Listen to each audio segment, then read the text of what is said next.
What is up, guys? Teddy Cornwell here. Welcome to the Underdog Talk, the world's most underrated podcast on earth.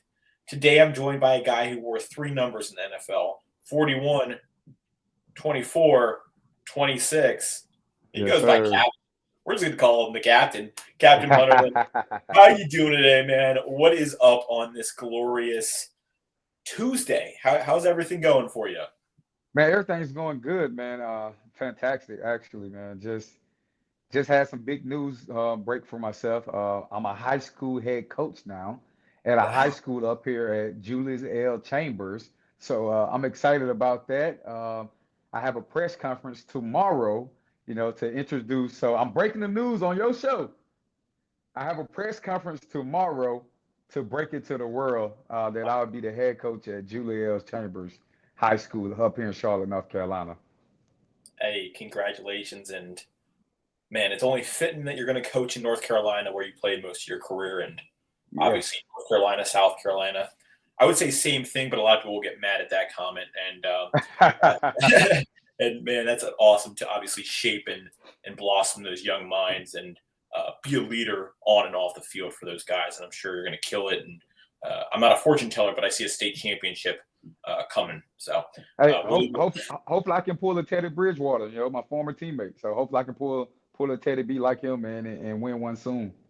and shout out the other Teddy, and shout out our guy Max Crosby for following us today on the podcast. And Yes. Max, if you're watching this, come on the podcast, man. We love you out there. But obviously, Captain, I mean, before we look at your career, I want to talk about a team that you played on for a little bit, and that's the Buffalo Bills, coming off Yeah.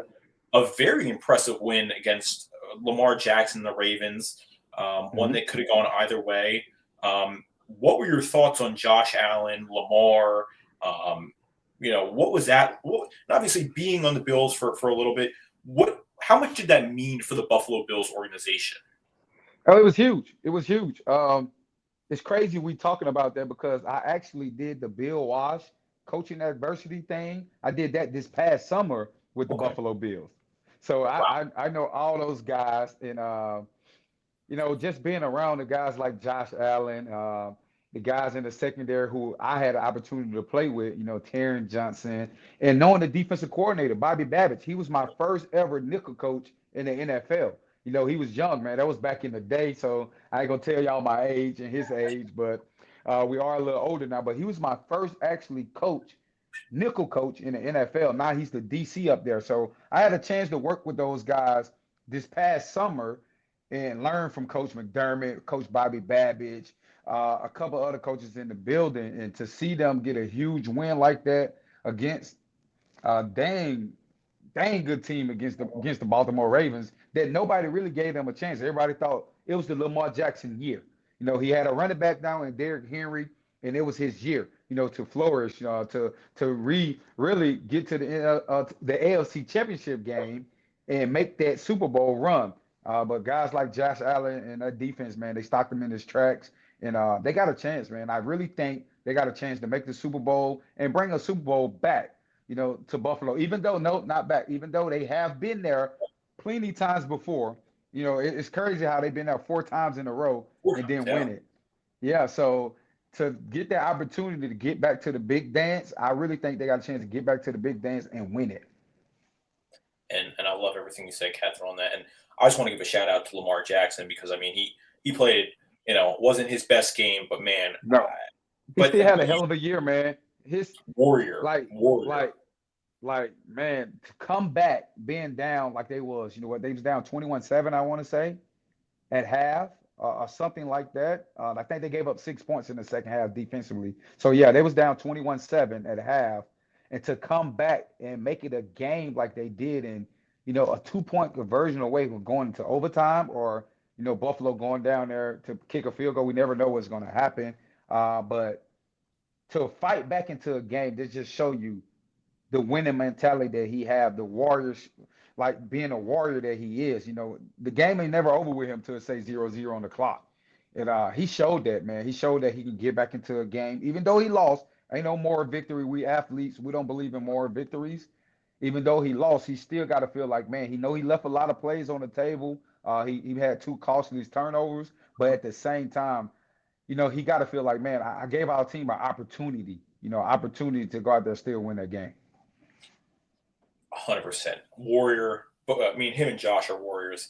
Now, Captain, did that make you? I mean, do these games make you want to return to the NFL? I mean, does it give you kind of that feeling? You're like, damn, I want to be back on that field with the guys.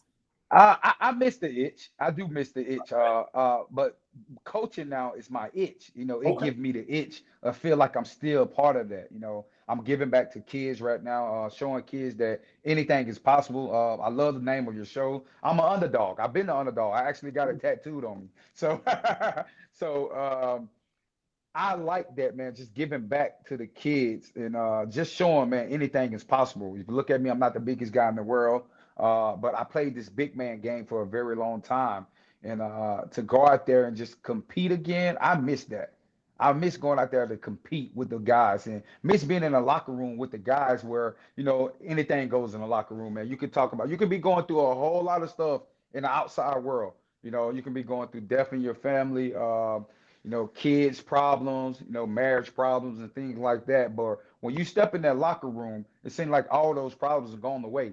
You in there with guys like your brothers, like family, and it feels so good to just get into an atmosphere like that where you can just really just sit there, woosah, and you can really just be in an atmosphere where you're around your brothers, man, and anything goes. Like I said, anything goes in the locker room, and you can just talk about anything, and you can go out there and you can grind with the guys that you be with almost each and every day, man. And it's a beautiful thing, man. That's the one thing I missed about, Yeah. playing the game. Just being in the locker room with the guys too, man. That's a beautiful thing. Just because you're away from all your problems, man. You're away from all your problems, and it's a good feeling. Damn. And I love that you have underdog tatted on you, and this is Yeah, man. damn right. And this is the world's most underrated podcast. And man, looking at your story, man, it wasn't easy for you. You were an underdog through and through. And, the thing I love about underdogs, Captain, is the underdog always wins. And that's the funny thing. Everyone doubts them and, they pick off the haters and they eventually rise to the top. Obviously, a seventh round pick, you were drafted. I believe you could have been drafted higher because of your potential and what you were coming out of South Carolina. Did Yes. you ever feel like an underdog in the NFL? Like you talked about, where did that all come from? If you mind talking about that. I felt like my draft place made me an underdog. Okay. Who leaves school early? I left as a true junior, not a redshirt junior, a true junior to go in the seventh round. Nobody. Yeah. Nobody leaves school early to go into the seventh round. 216 was my pick. So I got it tattooed on me with the pick that I was that always remind me, Yeah. my pick in the draft and how everybody looked at me as just this big, just a guy who wasn't gonna be able to make a team. So I always consider myself as an underdog. Like I said, being a guy who's drafted in the seventh round, I don't really have that much guaranteed money, and they don't think I'm really gonna make that team unless I what really flourish and really show those guys that I can play special teams and that I belong there. So I always had that underdog mentality my whole life. If you look at my life story, I was born 3 months early, man. I was premature. I don't even supposed to be here. Born premature 3 months early, 3 pounds. I was 3 pounds. My mama said I was so small I could be in the shoebox. And to be able to fit in the shoebox to where I am today, man, to from tubes being all down my throat, not knowing if I'm gonna live or not, man, it's just been huge for me, man. My life path been so huge that I always had that underdog mentality, and I just always have this chip on my shoulder to want to show everybody, yo, I'm him, I'm that guy. Like the kids say now, I'm him. I always wanted to show people that I was him. And I had a coach, man, and Steve Wilkes used to tell me, stop trying to prove to everybody that you're a him or that you one of those guys. Just show the world that you was right about yourself. And that quote always stuck with me. And I was sitting there like, man, because I used to play with so much anger and aggression that sometimes I wouldn't play within the defense. I would just be out there. I'm gonna show this receiver. He might be 6'3", he might be 6'4", but I'm gonna show him he can't do that. Then all of a sudden, I'm getting out of my game.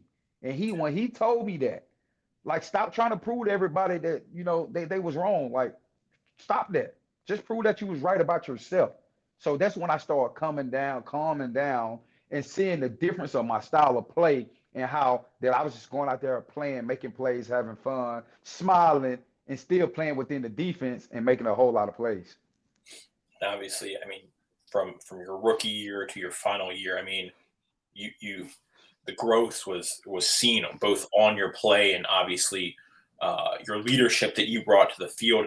What did you learn about yourself in these kind of challenging moments when you were drafted not where you wanted to be, when people were overlooking your talent? What did you learn about yourself as a human being? That right then and there, when I got the call from Carolina on draft day, I knew it was the Carolina Panthers because the area code, me being a South Carolina guy, and seeing a 704 number on my phone, I knew it was Charlotte. And I told as soon as they called me, and I was like, yo, I told my family I'm about to be a Carolina Panther. Everybody started going crazy, and I was so thankful even to get that call because I was depressed about it, man, because I felt like I was one of the best players in the draft. Yep. I knew that. I knew that by myself. The body of work that I put in at South Carolina, being a smaller guy, but nobody could never say that I couldn't cover. I couldn't run. And being a special teams guy, I go out there and catch your punt returners. I'll be your punt returner. I'll be your kickoff returner. I'll be your gunner. I did so much, and to fall in the seventh round, it was a slap in my face. So now I knew I going into Carolina, I knew I had something to prove. I was like, they don't believe in me. Nobody believes in me. So let me work my ass off and show them that I'm capable of doing all these things that I did in college. So that's the mentality that I went in with. I went in with a mentality like, listen, I understand we drafted a guy in the second round that was a corner, and they drafted me in the seventh round. I wanted to show the Carolina Panthers, hey, y'all made a mistake. Y'all drafted the wrong kid in the second round. You should have came and got me. So that's what it started off with. And I had that mentality and that drive that pushed me each and every day I stepped on the football field. I wasn't nobody friend. When I stepped across those lines, you're not my friend. I don't care if you went to school with me or we had a personal relationship off the field. You wasn't my friend. I want to go out there and compete against you. I'm gonna bring out the best in you, and I hope you go out there and you bring out the best in me. That's why I love playing against guys like Steve Smith at practice every day. Going against guys like Steve Smith every day. Had the same mentality as me, and he really was a pro. But when we stepped on the field, it was time to compete. Yeah. It was time to compete. So I respected that more about Smitty than anything. And he really showed me that. Like, and I used to push him each and every day, and he pushed me, and he made me a better player, man. And iron sharpens iron, Captain. And shout out Steve Fact. Smith, obviously Yes, one of the sir. best to ever step on that field. And I mean, both of you were honing your craft when great is going against great. Damn, that's a scary thing, man. And Yes, obviously, sir. that's scary. And obviously, man, I love that. And do you still feel like an underdog today? I mean, what's that all like? I didn't hear you. My phone went out. I'm so Oh, sorry. no, you're good. Do you still feel like an underdog? Do you still feel like you carry that weight on your shoulders? Um, at times I do. At times I still do it. It's just the mentality that I Yeah. got. And I love it. So I embrace that. I'm a guy embrace that role, of being called the underdog. I like it. I'm a guy who smile at people when they say, "Oh, they don't think I can do something, or I'm capable of doing this." So, chapter is in football. They like, man, he's a head coach now. Now I got to run a team. I don't think people out there believe it. They don't believe I can do it. So now, you know what I'm gonna do? I'm gonna go out there and prove them that listen, I got this. I can do this. So I'm happy about that, man. So I just embrace that role. And obviously 2009 special year, rookie year, hell of a year for you, man. And you made your name known to a lot of people. I'll say that. And how did it feel to finally get where you were supposed to be? I want to almost call it God's grace or Yes. God's will. How did it feel to know, hey, I'm you obviously worked your way to where you wanted to be. What was that all like? What was the work that went into becoming the Panthers starting cornerback? Man, it was a great feeling, man. It was a great feeling to know all the hard work that I put in from being a small kid from Mobile, Alabama, a kid who always had dreams to go to the NFL. I was one of those kids that the dream came true. When teachers used to come in, they was like, what you want to be when you grow up?" And I said, "An NFL football player." Everybody laughed at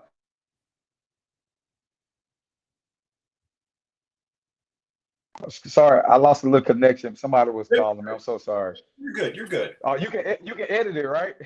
Yeah, we'll edit it. All right, bet. So, being a small kid, from Mobile, Alabama, people didn't give me a shot, man. And like I said, people used to come to me like, "What you want to be when you grow up, Cap?" I always said, "I want to be an NFL football player." People laughed at me. That's like, man, come on, like you got to have a backup plan. I was one of those guys. I ain't have a backup plan. I knew it. I I had a agree. drive. I had a goal, and I thank God for His grace and mercy and a praying mama that I end up making that goal because that was my goal. My goal was always to go to the NFL, and I had the opportunity to make that dream come true, man. And I'm very grateful. I'm very very thankful of that opportunity to play NFL, man, because I feel like, man, I really did that. I was a guy who really made it to the NFL, and I really did that. Yeah, and I believe that you shouldn't have a plan B, and that's just me. And worked out for Yeah, you. And I think if you yeah. have a plan B, you're not destined to be what you want to be. And obviously, your mother was a very big, important figure in your life. I mean, how important was your mother in creating you into who you are today, and creating you into the man you are today? Man, if it weren't for my mom, I know a lot of people say this. It's like a cliche. Like, if it weren't for my mom, I wouldn't be here, and that's really a fact. But mine is a little different, man. Like she's my backbone. She always been there for me.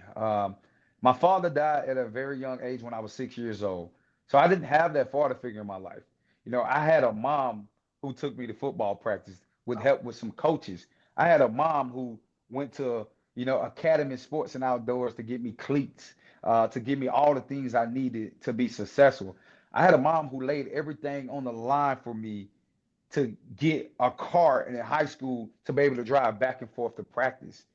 I had a mom who sacrificed a lot of stuff in her life to be able to get me to the University of South Carolina, to have all the things I need in my dorm room, to have a car to get me back and forth from Columbia to Mobile, Alabama, where I'm from, to really help me to get to where I need to be. And I'm so thankful to have a mom like that, man. She's probably the sweetest lady in the world. To just have her as a mom, man, I'm very grateful and I'm very thankful. She's one of the mom, man. She's easygoing and she's just happy, man. She loving life, man. So, and I'm loving her, man. I really appreciate my mom for putting me up, putting me in position to be the person that I am today.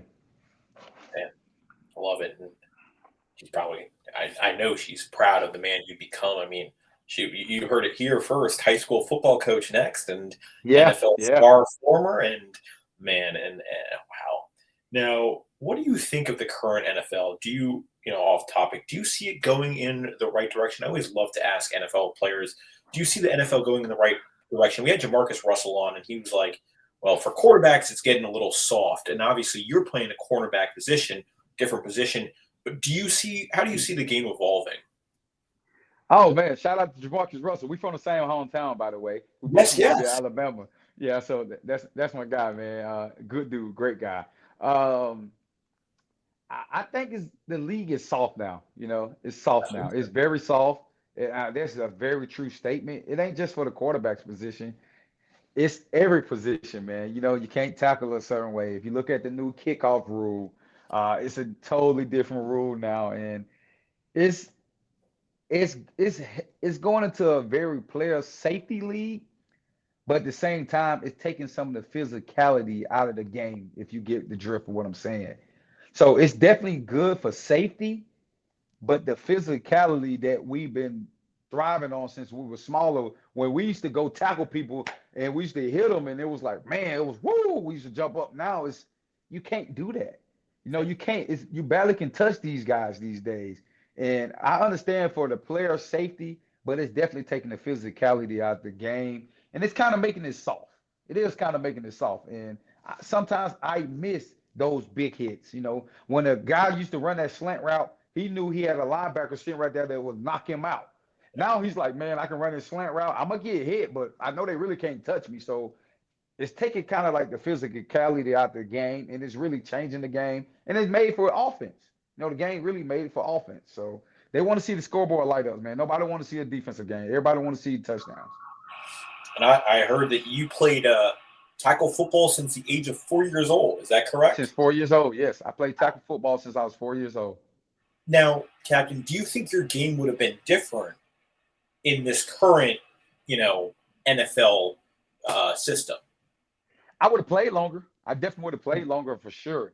Because if you look at the new CBA with these guys, they can't be on the practice field a long time no more. They don't do 2 days. I was part of 2 days. I had to play. We had practice twice a day, and then they stopped cutting it around by 2012, 2013. But I was part of the 2 day regime.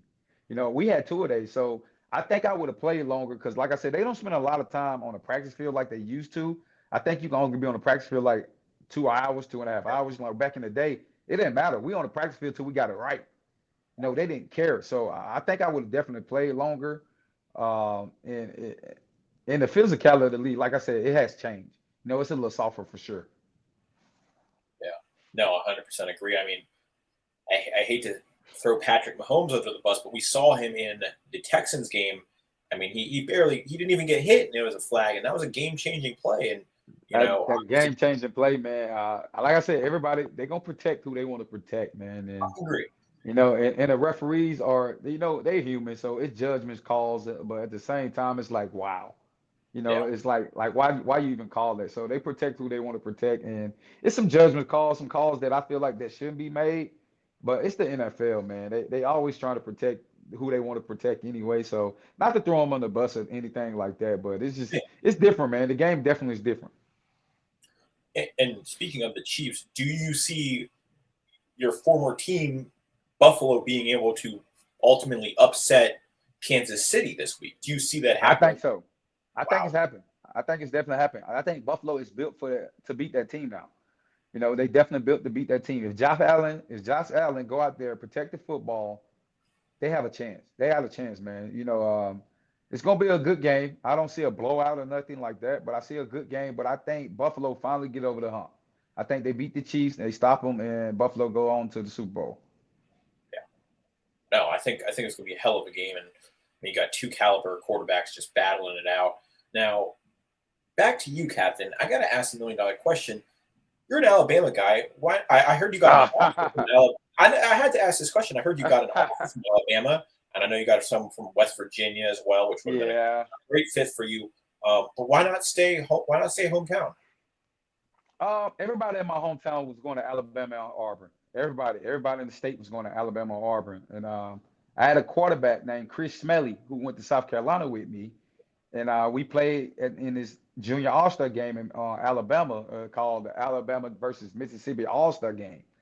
And he was a guy who was going to South Carolina. He was committed to South Carolina, and he was talking to me before, like, "Yo, Captain, everybody in our state can go to Alabama or Auburn."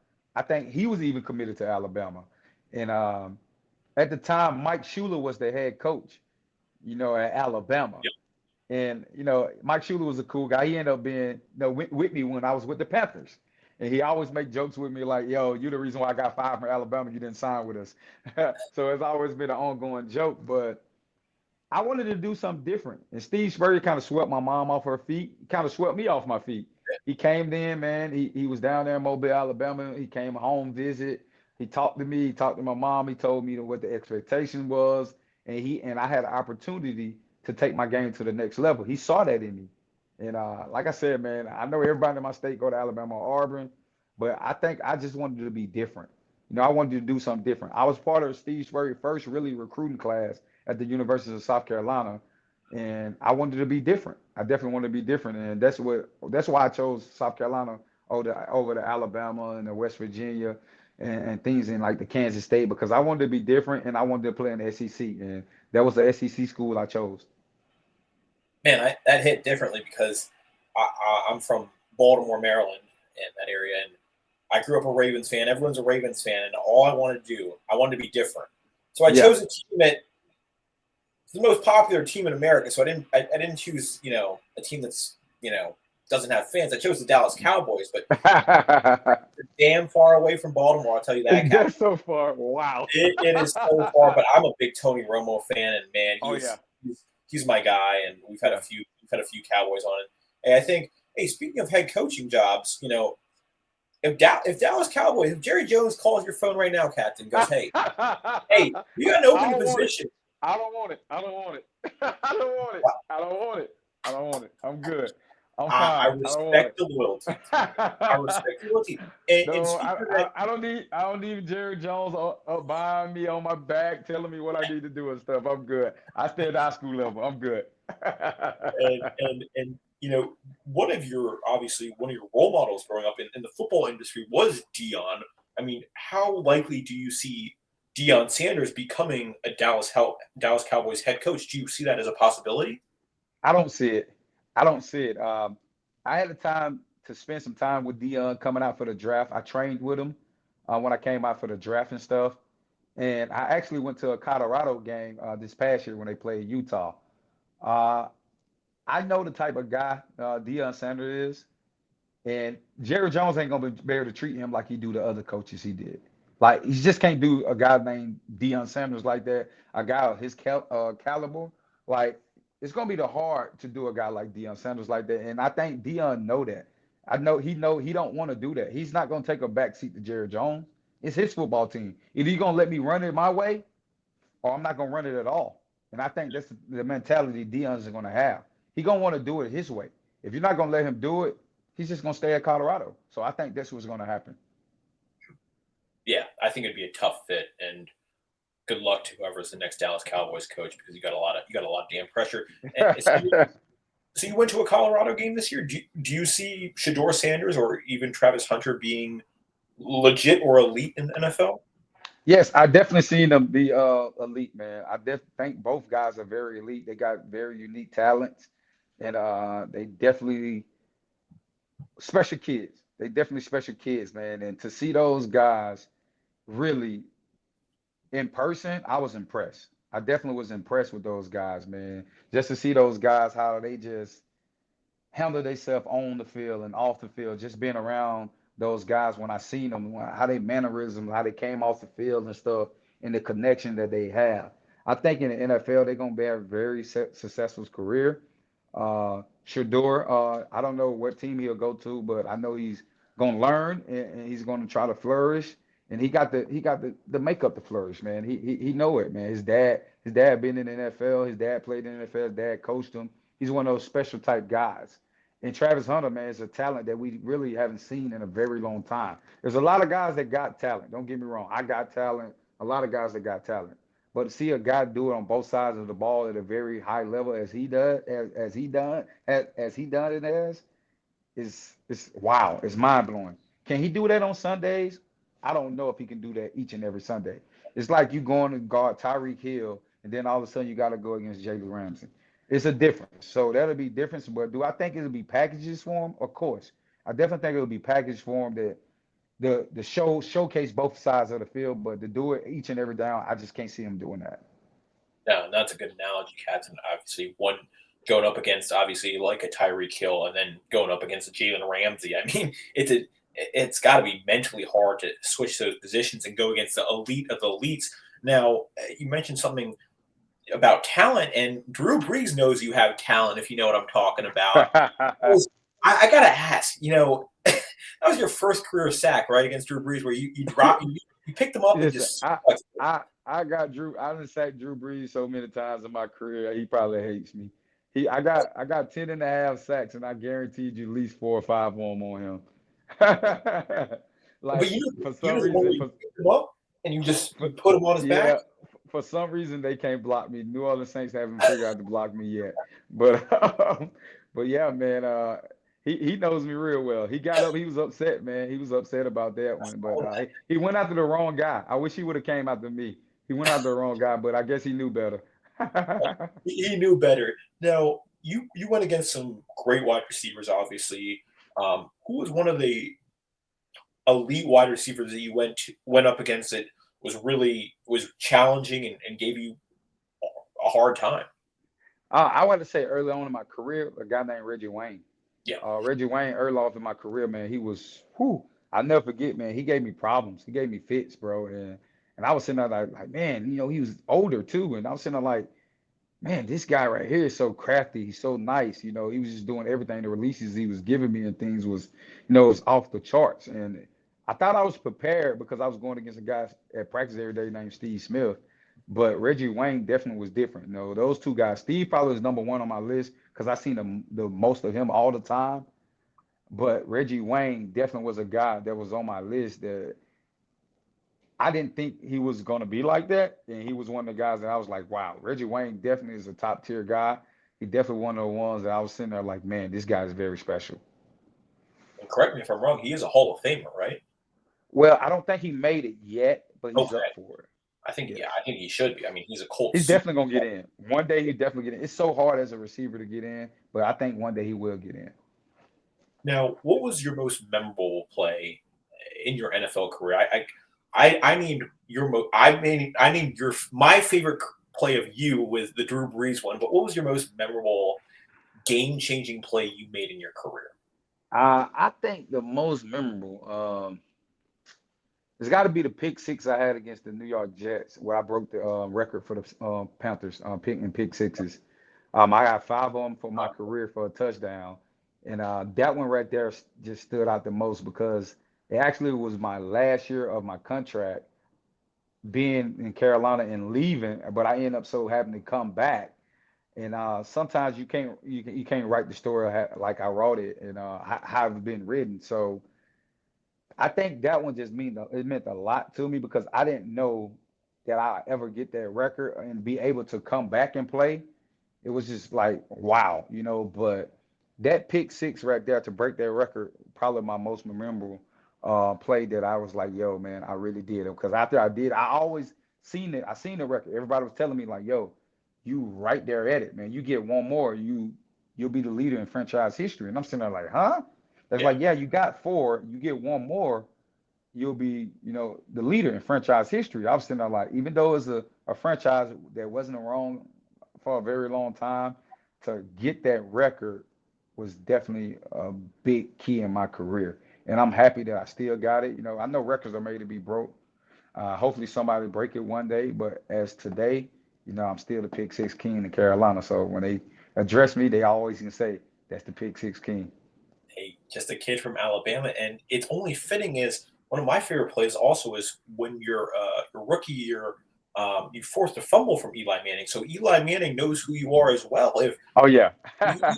Drew Brees and Eli Manning know who you are, which is pretty damn cool. Yeah. Now, man, I picked Eli off a couple times too. He know what's up.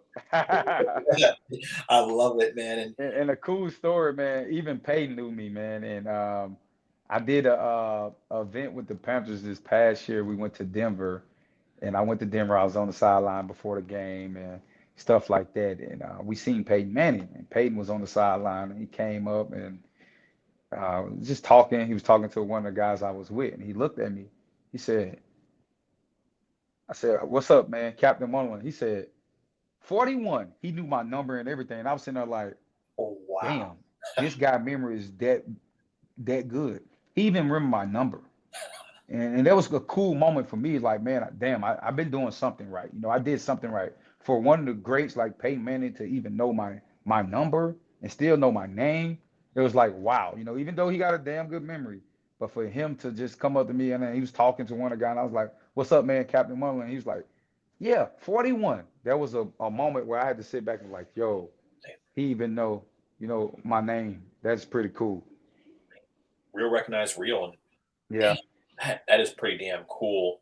And man, Coach Peyton Manning, who I was, but no, that's phenomenal. Now, speaking of Carolina, you played most of your career there, and looking at the Carolina Panthers now, I don't know if this is a bold take anymore, but I think they got a gem at quarterback. I Yes. wanted. What do you think about Bryce Young? I, Obviously, I wasn't a fan at first. I'm yes, not gonna lie. I was a guy like, man, he's too small. Me being a small guy, saying a small guy small, that's yeah, crazy. But he was an Alabama quarterback, and I never believed in Alabama quarterbacks. So I'm like, man, Alabama quarterbacks never pan out in the league. The history of the Alabama quarterback never does if you look at it. So I wasn't a big fan. But to see how Bryce flourished during the year this year made me a fan. To see him going through the adversity he went through with being the bench, and then all of a sudden getting the starting position back and going out there competing with the Kansas City Chiefs, competing with the Philadelphia Eagles, knocking Arizona out the playoffs. Then the last game of the year, you beat Atlanta at Atlanta. 5 touchdowns. Yes, I was sitting there like, yo, no, this guy is the real deal.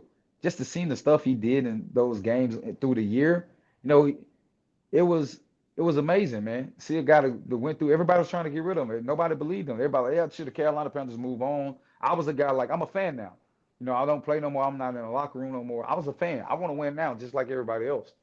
But to see a guy go through all the they should move on, all the trade talks, and go out there and perform like he did, man, it's been outmatched, man. It's been unreal. And now I'm thinking about going to get me a number 9 jersey. And really, like, for real, that's the belief I got in him now. I think he's the guy for this organization for sure. 100% agree. And is it safe to say, are you still a Carolina Panthers fan? Is that where your heart lies with? Yes, it definitely is that my heart definitely lies in Carolina. I played 7 years here with this organization, and I want to see them succeed. Also, I'm still a Minnesota Vikings. If you see it, Yes. I'm still a Viking fan too, man. I always want to see the teams that I played for be successful, and then like the guys that I know that still playing. I want to see those guys to be successful. Then my old coaches that are with the Buffalo Bills, I want to see those guys get to the Super Bowl and win it. I want them to be successful. And Kevin O'Connell just got an extension. And I think he has some great things planned ahead in He, Minnesota for them. he deserved it. He deserved it, man. Damn well did. And that's going to be a tricky situation when you're going to sign Darnold or you're going to give JJ the reins. And I wouldn't Yeah, want man. that situation. I don't want to be the. I don't want to make that decision. I tell you I, would, I wouldn't want to be in that situation either, Captain. that. Now, this, you really grinded your way into the league. You made a name, and like that story about Peyton Manning, you're a household name, and that's got to be pretty damn cool. You are a household fucking name, and excuse my language, but you made it, man. And now, what would your biggest tip or biggest a piece of advice for a guy who's looking to get to the NFL like you once were? What would that be after everything you've learned, seen in this game that you love?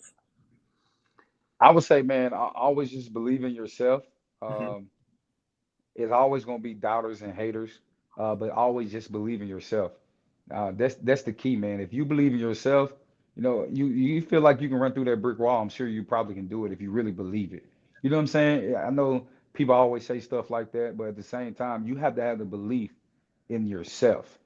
And that's what I tell people, man. Tell these kids these days, man. Like I always say, man, I'm not the biggest guy in the world, but I had the belief, and I always believed in myself. I always believed in my talent, and work hard. You got to work hard, man. You got to work when nobody's looking. That's the key, man. You got to always work. It just ain't gonna be given to you. You're not gonna be the keys ain't gonna just be given to you to get to the NFL. It's the work that you put in to get you there. It's the work that you put in when nobody's looking. It's the work that you put in where it's 100 degrees outside and nobody want to work. It's the work that you put in when you got to wake up at 4 or 5 o'clock in the morning to grind to get in the best shape you can, the best shape possible, so you can be successful, in your life, in the NFL and things like that. So you got to put in the work. I would say believe in yourself, man, and put in the work, and the rest is history. You got it. I love it. I think that's all you got to do. If you want something bad enough, you have to give You everything. got to go get it, man. I know it was a saying my friends used to always say, if you want it, go get it. That's always they say. If you want it, go get it. Don't let nobody stop you. If you want it, go get it. I mean, I couldn't agree more. How bad do you want it? And Yep. God's plan comes down to it. And man, you're killing it, man. And your head coach, damn. Do Yes, you sir. are you doing anything else? I saw you have a podcast. Is that correct? Yes, yes, man. I started my podcast, No Capping with Cap. It's been huge, man. It's been huge for me, man. I've been loving it.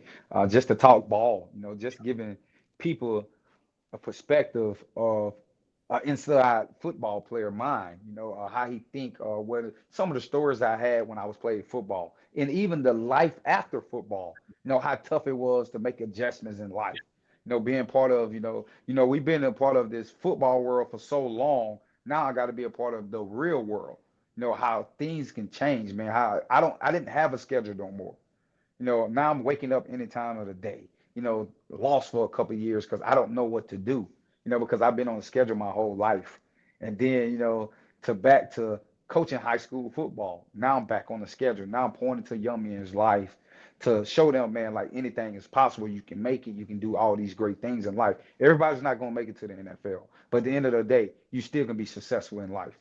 Everybody's not going to make millions of dollars in life, but at the end of the day, you still can make a decent amount of money to have a decent lifestyle and have a hell of a career in anything that you do. Yeah. And Captain's podcast will be in the description. Please go check that out. Yes, No Capping with Cap. Check us out. First 5 people, is it on YouTube?